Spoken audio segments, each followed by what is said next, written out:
What should be the top priority for Parliament? Yeah, in my view, the top priority should be health across the board, across all provinces.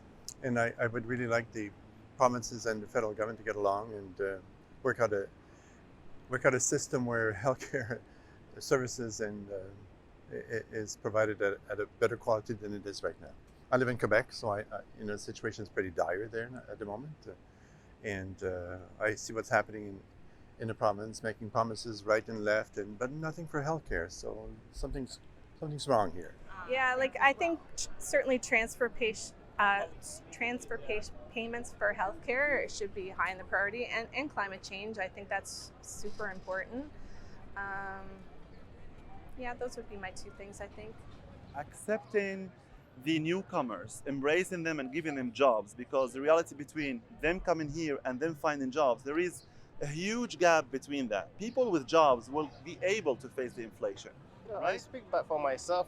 One of the things is I was talking about the way for doing daycare, for example.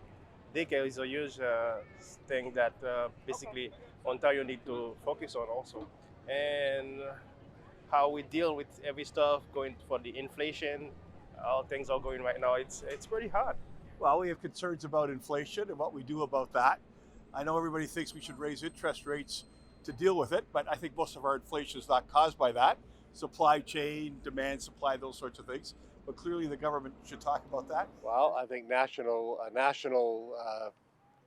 pharmacare would be a very important thing to do. It would certainly do the most bang for the buck for people all across Canada.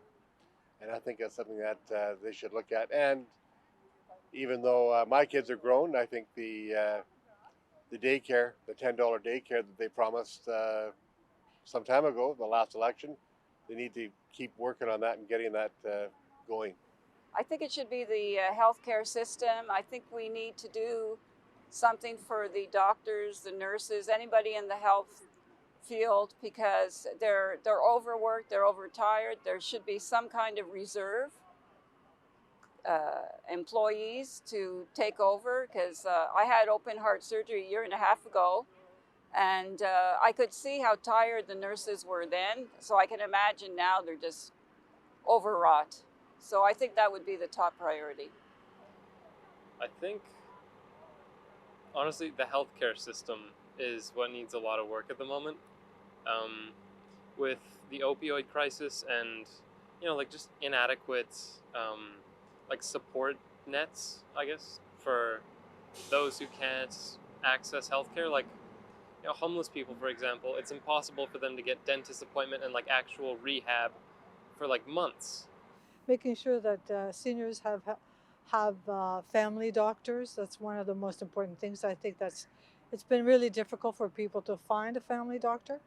And with the crisis currently, as a result of a lot of what's happened with COVID, I think the system is in crisis mode. So we need something very drastic, and we have to think about seniors, of which I am.